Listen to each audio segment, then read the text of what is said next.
Assalamualaikum warahmatullahi wabarakatuh. Dan selamat pagi semuanya. Semoga di pagi hari yang cukup cerah ini kita dalam keadaan sehat-sehat walafiat semuanya.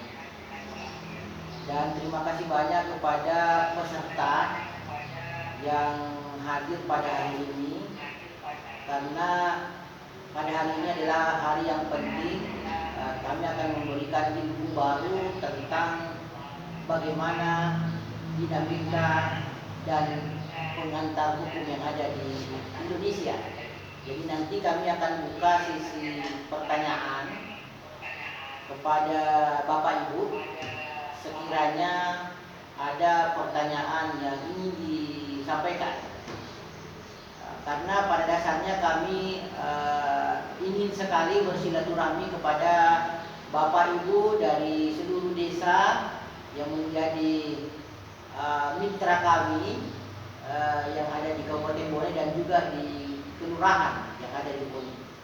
Jadi perkenalkan Bapak Ibu, izin perkenalkan nama kami Pak Hajar Aswad. Kami selaku pimpinan Direktur Ketua Lembaga Bantuan Hukum Pengayom Keadilan yang sudah diakreditasi, yang sudah diakui oleh pemerintah untuk memberikan layanan-layanan bantuan hukum kepada semua warga, termasuk warga desa dan warga kelurahan yang ada di Kabupaten Bone. Nah, itu.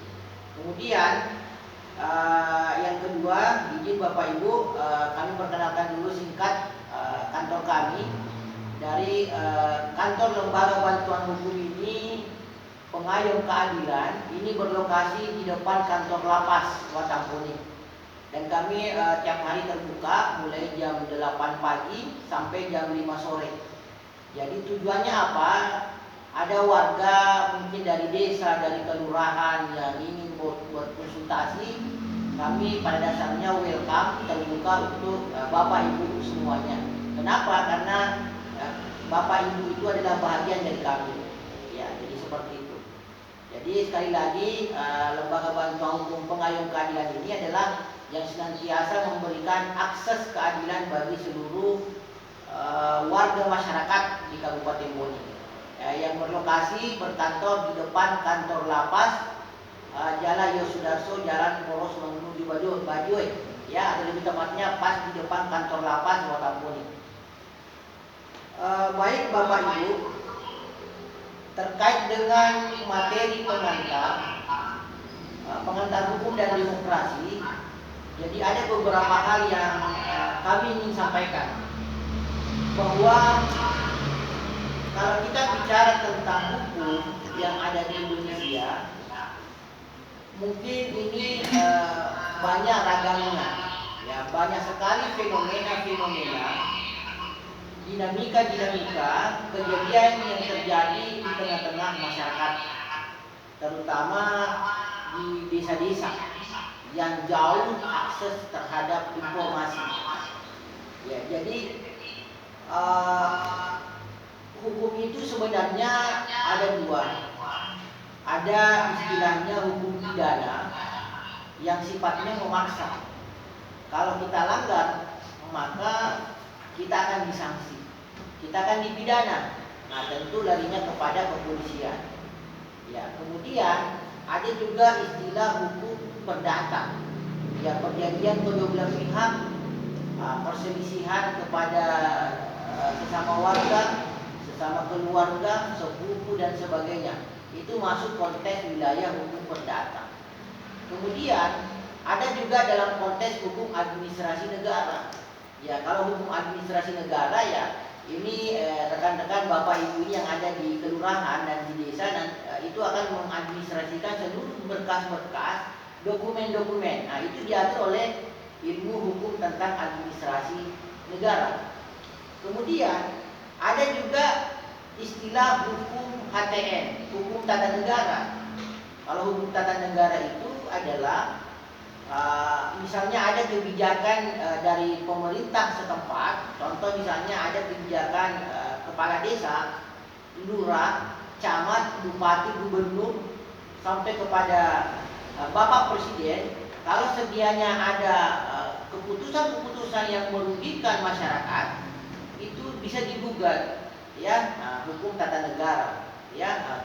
Maaf, itu hukum TUN, ya, tata usaha negara, ya. Itu bisa digugat di pengadilan TUN, tata usaha negara, ya. Kalau di Bone ini letaknya di Makassar, ya, itu.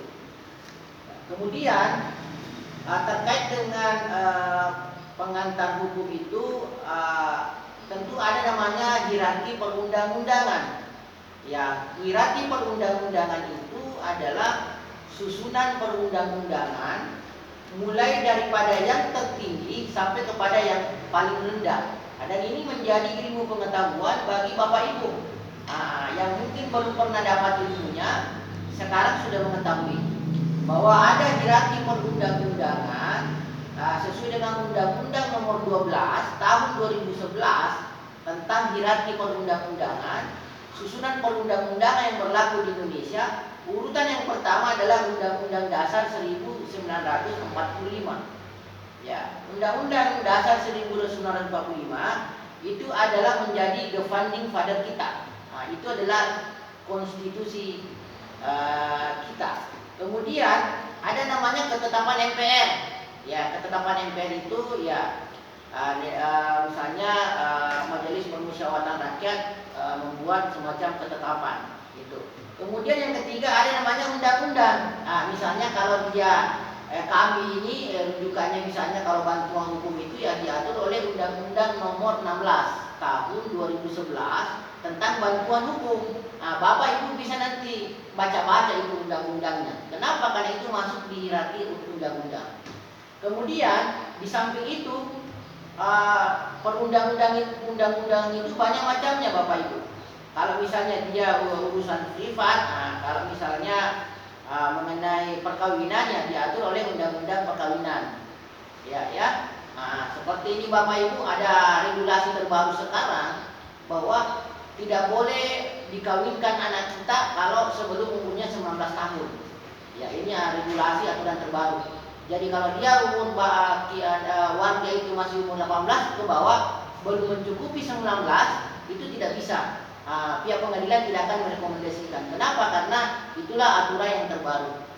Ya, begitu pula dengan hukum perdata, perjanjian. Nah, itu ada beberapa hal di situ diatur oleh kesepakatan kedua belah pihak. Ya, misalnya ada perjanjian, dia wan prestasi, dia perbuatan melawan hukum, dia tidak bayar utang, dan lain sebagainya. Itu masuk dalam konteks hukum perdata.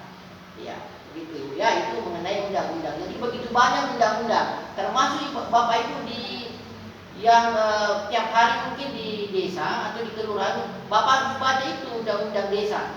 Ya, jangan sampai Bapak Ibu ini apa istilahnya berkaitan dengan tiap hari ke desa, ke kantor desa, tetapi stafnya sendiri belum pernah membaca undang-undang desa. Ya, jadi itu harus Bapak Ibu. Dan saya kira ini peserta yang ada di Zoom ini, saya yakin dan percaya sudah membaca semuanya itu. Jadi ada undang-undang desa yang menjadi patokan, yang menjadi rujukan, yang tidak bisa dilanggar. Itu ya, jadi itu. Jadi Bapak Ibu itu harus baca itu undang-undang desa. Kalau Bapak di desa, kalau di kelurahan ya tentu ada kaitannya dengan regulasi-regulasi yang ada di kantor kelurahan. Gitu.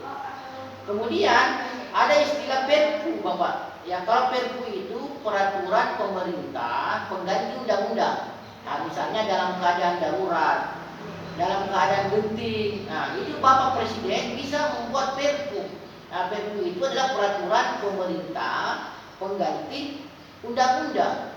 Ya, itu ya kalau misalnya negara dalam keadaan kacau, gawat, itu kepala negara bisa membuat Perpu. Dan itu menjadi hierarki juga perundang-undangan yang ada di Indonesia. Kemudian ada juga istilahnya PP. PP itu adalah peraturan pemerintah. Ini penyebaran daripada undang-undang, peraturan pelaksanaan. Artinya apa? Bapak Ibu peserta pelatihan paralegal pada hari ini, kalau Bapak Ibu membaca undang-undang, tidak cukup hanya sekedar undang-undang desa. Bapak Ibu disarankan juga untuk membaca tentang peraturan pemerintahnya tentang desa itu. Ya, penjabarannya, tata caranya. Ya, jadi peraturan pemerintah itu adalah penjabaran daripada undang-undang. Ya, jadi begitu banyak teman-teman kita hanya membaca undang-undangnya secara material, tapi secara formil tentang mekanisme, tata cara itu diatur oleh peraturan pemerintah. Jadi sebenarnya ini Bapak satu paket. Kalau Bapak baca undang-undang tentang desa, baca juga peraturan pemerintah tentang desa. Nah, inilah yang menjadi ilmu baru buat Bapak Ibu yang ada di desa. Ya, itu Bapak ya. Kemudian setelah itu ada juga istilahnya Perpres. Ya, kalau Perpres itu Bapak itu namanya peraturan presiden. Ya, peraturan presiden ini ya aturan-aturan yang dibuat oleh kepala negara. Namanya Perpres, peraturan presiden. Nah, kemudian setelah itu Bapak Ibu ada juga namanya Perda. Nah, Perda inilah yang penting Bapak juga pelajari yang ada di desa. Ya, ya. Jadi kalau di desa itu terkadang ada istilah Perdes. Perdes itu peraturannya desa yang keluarkan kepala desa. Nah, tapi kalau dalam hierarki perundang-undangan ada namanya Perda. Kalau Perda itu peraturan daerah, baik Perda provinsi maupun Perda kabupaten dan kota.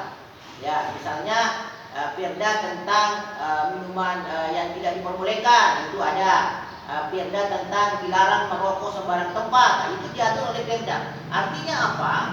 Yang saya sebutkan tadi tentang hierarki perundang-undangan, kalau dilanggar itu sanksinya memaksa. Dan itu ujung-ujungnya kepada apa istilahnya pemidanaan, ya karena dia sifatnya memaksa. Ya, inilah hierarki perundang-undangan yang harus kita ketahui yang ada di Indonesia dan ini berlaku sampai hari ini. Ya, seperti itu. Oleh karena itu, terkadang kita mungkin mendapatkan istilahnya ada gesekan, tidak kesesuaian antara peraturan yang lebih tinggi dengan peraturan yang lebih rendah. Di Makassar ada di Kementerian Hukum di Jalan Alauddin itu ada namanya harmonisasi. Ya, bagaimana ini undang-undang yang lebih tinggi tidak saling bertabrakan. Ya, kan kalau saling bertabrakan itu gugurlah aturan yang lebih rendah. Ya, contoh misalnya undang-undang bertabrakan tidak sesuai dengan keinginan daripada Perda. Perdanya yang mengatakan A, kemudian undang-undangnya mengatakan B.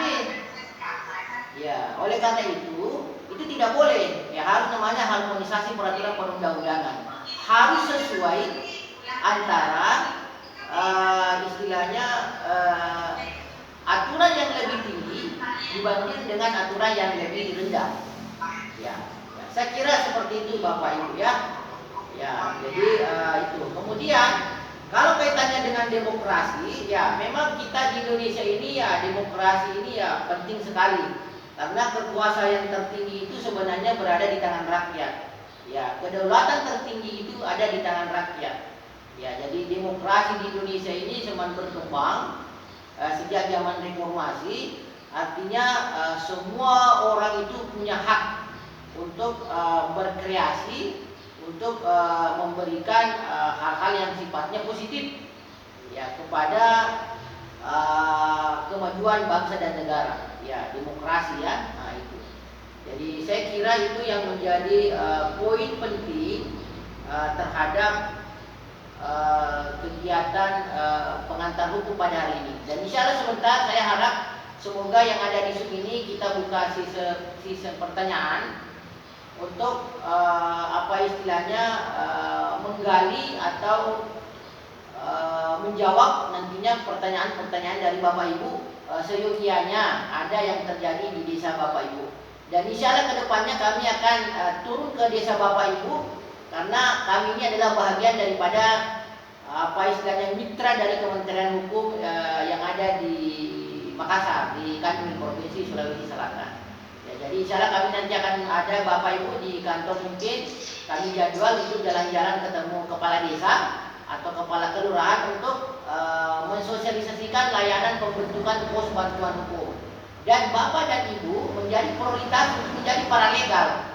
Ya, itulah tujuan daripada kegiatan pada hari ini. Ya, jadi nantinya kami akan jalan-jalan ke desa Bapak Ibu untuk memberikan sosialisasi. Dan ilmu-ilmu ini tolong disampaikan kepada Pak Desanya. Ya, Ibu Desanya atau lurahnya bahwa sudah ada edaran dari Bapak Bupati untuk pembentukan layanan pos bantuan hukum desa. Ya, kami akan nanti berikan pencerahan, kami akan memfasilitasi dan bantu bila mana ada kendala-kendala untuk terbentuknya layanan bantuan hukum ini. Dan tentu layanan bantuan hukum itu tidak boleh terlepas daripada pelatihan paralegal. Jadi beruntunglah Bapak Ibu yang sampai nantinya selesai acara ini bisa aktif terus dalam suasana Zoom dan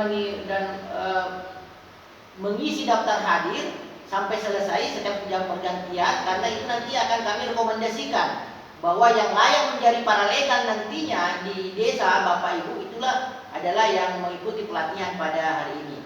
Ya, terkait kemarin di grup kami sempat baca kemarin ada yang sentil-sentil terkait dengan bagaimana itu paralegal, bagaimana biayanya itu, siapa yang berikan.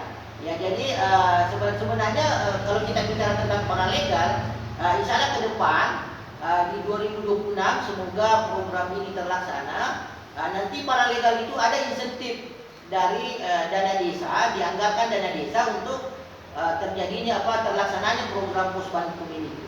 Ya, jadi postur penganggaran desa, dana desa dan ADD nantinya itu nanti akan diambil dari situ ke depannya.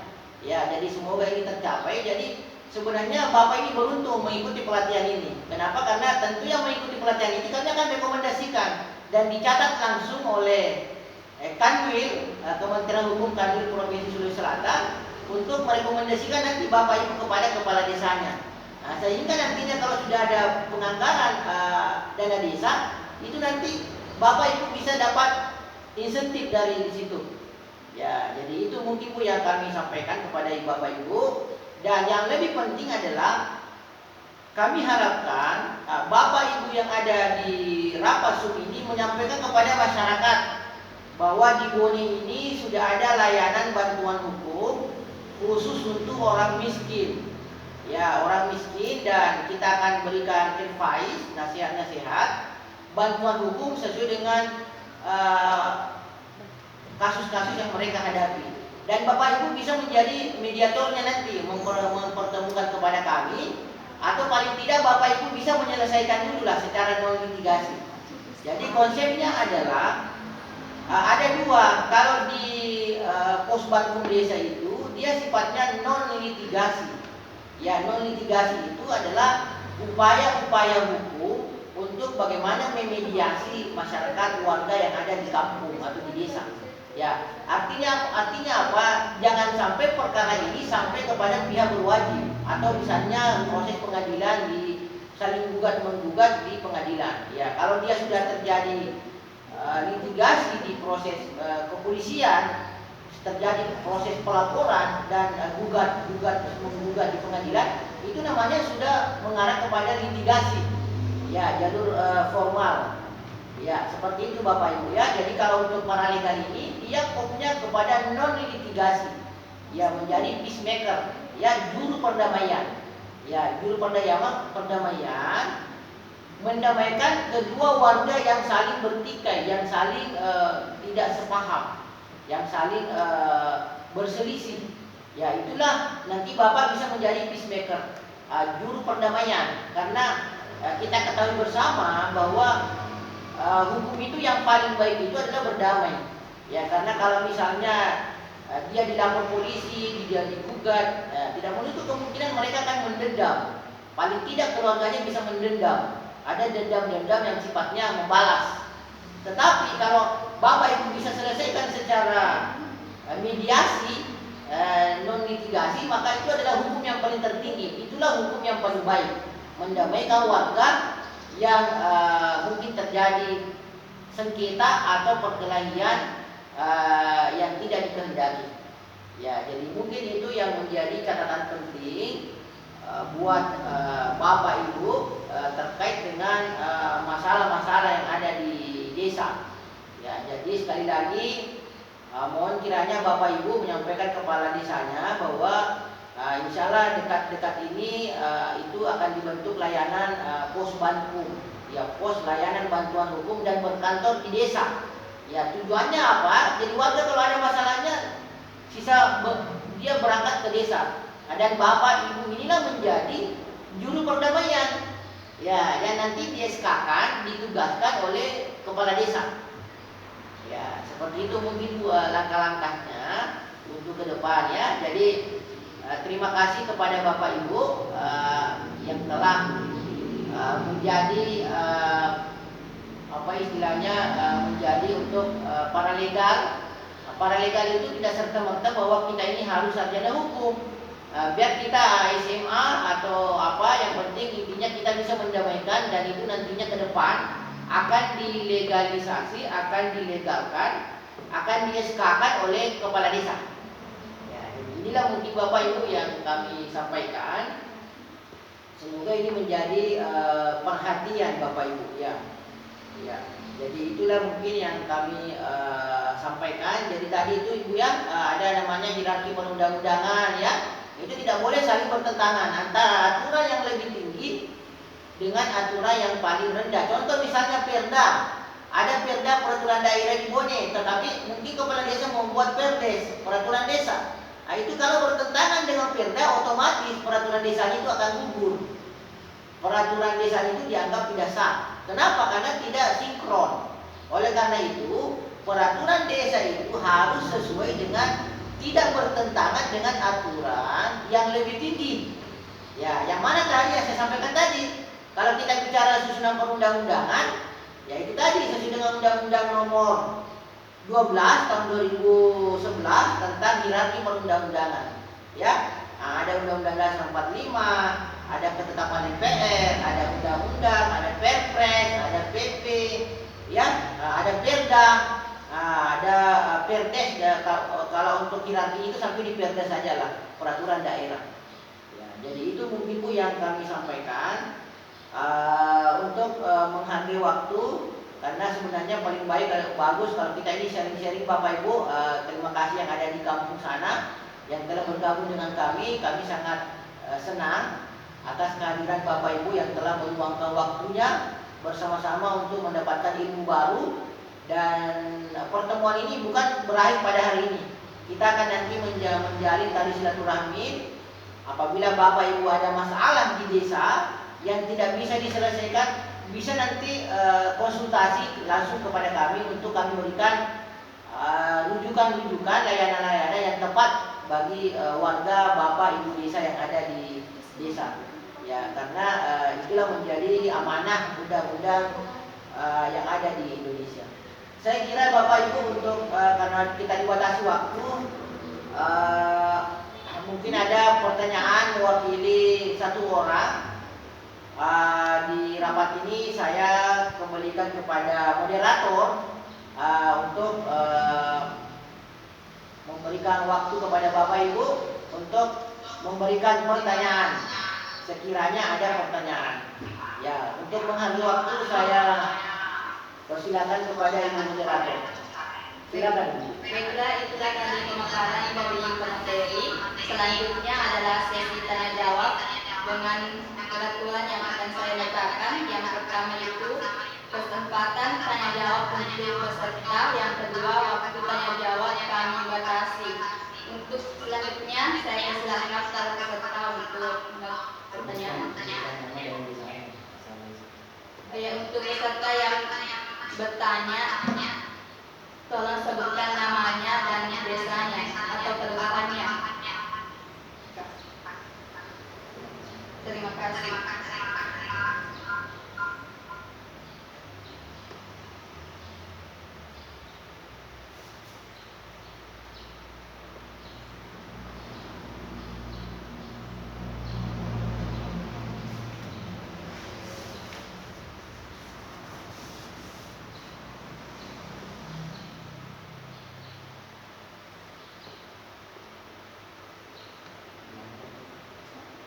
Bagaimana Bapak Ibu para peserta? Apakah ada pertanyaan? Ya. Baiklah, saya persilakan kepada Bapak untuk sebutkan nama serta tempat desanya kemudian.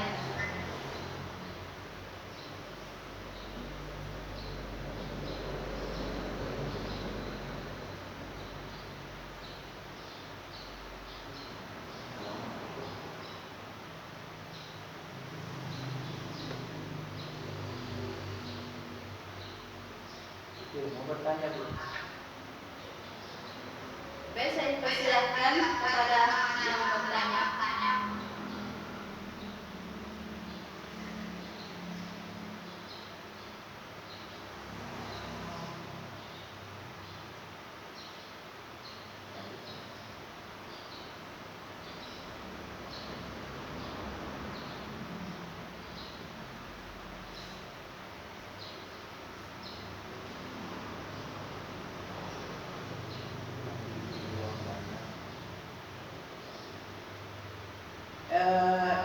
Izin Bapak, mohon kiranya Bapak Andi Iswan Bandaso, kami Pak tidak dengar, mungkin bisa diaktifkan volume suara HP-nya. Iya, kami tidak dengar Bapak. Bisa diulangi, silakan Bapak.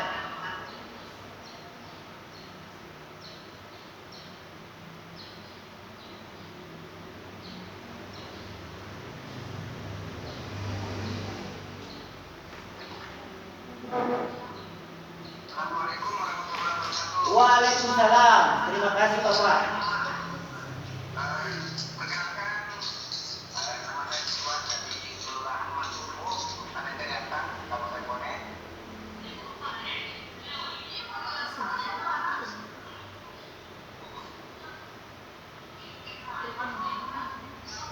Ya, silakan Bapak.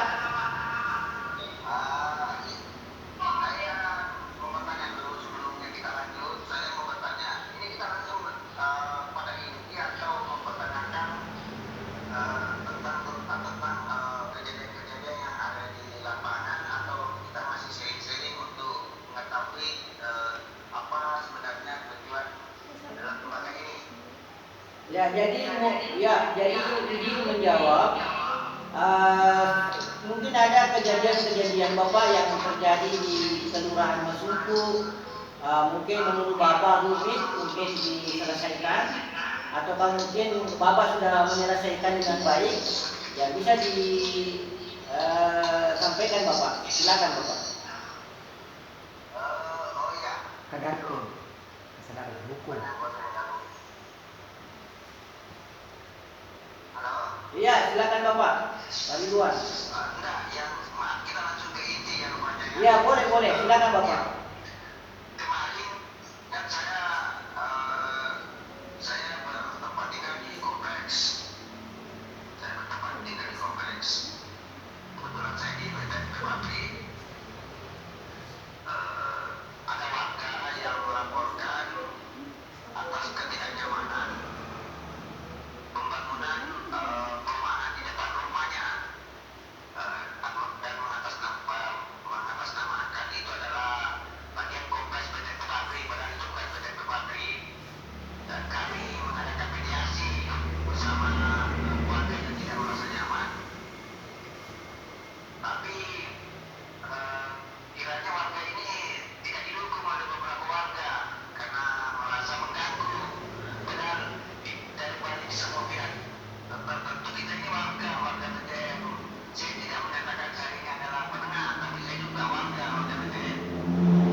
Ya, oke.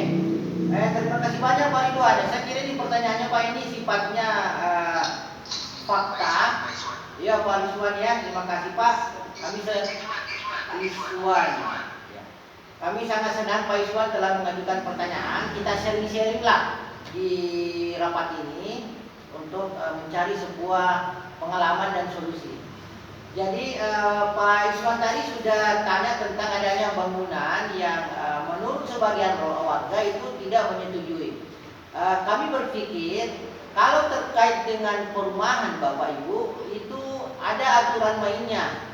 Nah, ada namanya kalau dia rumah subsidi ada undang-undang perumahan itu subsidi Bapak. Nah, kita baca regulasinya, kemudian apa poin-poin apa yang tidak sesuai dengan yang sebenarnya. Ya, di situ ada regulasinya Bapak Iswan ya. Karena kalau kita mewakili pemerintah, harus kita bicara ada aturan main, ada regulasi yang harus kita pegang, Pak. Ya, karena tentu masyarakat nanti akan memberikan jawaban balik kalau kita tidak punya pegangan yang kuat. Ya, jadi kalau mengenai perumahan itu ada undang-undang perumahan Pak yang mengikat.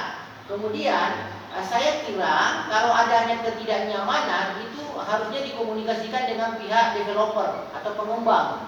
Ya, kalau sudah dikomunikasikan di tingkat desa atau kelurahan namun belum ada kesepakatan, ya mungkin alangkah baiknya untuk diadakan mediasi lagi di kantor kecamatan, Bapak.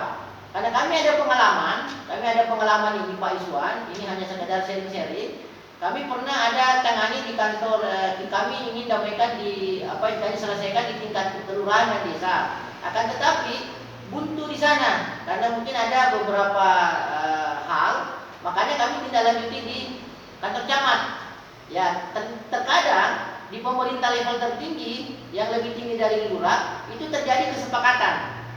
Ya, dan sebagai pemerintah pendengar itu harus memberikan pemahaman bagaimana kedua belah pihak ini Bapak bisa menerima argumentasi yang kita tawarkan. Inilah pentingnya kita baca kalau dia berkaitan dengan BTN atau perumahan, Bapak harus baca dulu regulasinya. Apa regulasi tentang perumahan yang terkait dengan undang-undang yang mengatur tentang perumahan. Ya, kalau di Boni ini Bapak memang kami juga lihat banyak perumahan yang tanda kutip boleh dikata agak menyeberang daripada best tech yang ada. Ya, tetapi lebih intinya adalah bagaimana bisa dikomunikasikan Bapak itu. Itulah namanya Pak, paralegal di situ harus hadir. Paralegal mewakili kelurahan untuk bagaimana menyelesaikan ini kedua belah pihak. Ya, seperti itu Bapak. Ya, semoga Pak ini bisa menjadi gambaran ke depan. Jadi kalau misalnya baru bisa diselesaikan di tingkat kelurahan Bapak, mungkin kelurahan Masumpu bisa nanti dimediasi lagi di tingkat pemerintah kecamatan. Ya, karena terkadang di pemerintah kecamatan itu Pak ada solusi yang terjadi untuk kedua belah pihak. Ya, saya kira itu Pak Iswan. Terima kasih Pak pertanyaannya. Kembalikan ke moderator.